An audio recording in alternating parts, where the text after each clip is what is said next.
स्वातंत्र्य दिनाच्या कार्यक्रमातच शिक्षकाचा मृत्यू, विद्यार्थ्यांना शिस्तीत उभं करताना काळाचा घाला। सांगली जिल्ह्यातील शिराळा तालुक्यातील कोकरूड येथे स्वातंत्र्य दिनाच्या उत्साहाला अचानक गालबोट लागलं। विद्यार्थ्यांना शिस्तीत उभं करत असतानाच एका शिक्षकाला हृदयविकाराचा तीव्र झटका आला आणि उपचारासाठी नेत असतानाच त्यांचा दुर्दैवी मृत्यू झाला।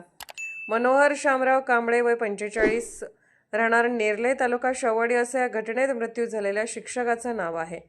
मनोहर कांबळे हे गेल्या 19 वर्षापासून कोकरूड येथील मातोश्री हिराई देशमुख प्राथमिक विद्यालयात शिक्षक म्हणून सेवा बजावत होते। शांत, मनमिळावू आणि विद्यार्थ्यांशी आपुलकीचं नातं जपणारे शिक्षक म्हणून त्यांची ओळख होती। शनिवारी सकाळी शाळेत ध्वजारोहणाचा कार्यक्रम पार पडला। त्यानंतर कोकरूड बाजारपेठेत स्वातंत्र्य दिनाचा कार्यक्रम आयोजित करण्यात आला होता।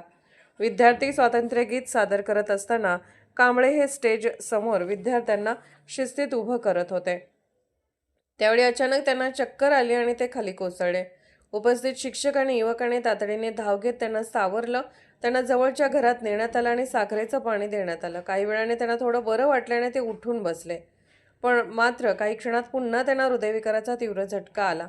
उपस्थितांनी त्यांना तातडीने ग्रामीण रुग्णालयात नेण्याचा प्रयत्न केला, मात्र रुग्णालयात दाखल करण्यापूर्वीच वाटेत त्यांची प्राणज्योत मालवली। स्वातंत्र्य दिनाच्या कार्यक्रमात विद्यार्थ्यांसमोर आणि राष्ट्रध्वजाला वंदन करत असतानाच घडलेल्या दुर्दैवी घटनेने उपस्थितांना मोठा धक्का बसला। कांबळे यांच्या अचानक निधनाने कोकरूड परिसरासह शिक्षण क्षेत्रावर शोककळा पसरली आहे। त्यांच्या पश्चात वृद्ध आई, 2 भाऊ, पत्नी, 2 मुले असा परिवार आहे। स्वातंत्र्य दिनाच्या आनंदाच्या क्षणी शिक्षकाचा असा दुर्दैवी अंत झाल्याने परिसरात हळहळ व्यक्त होत आहे।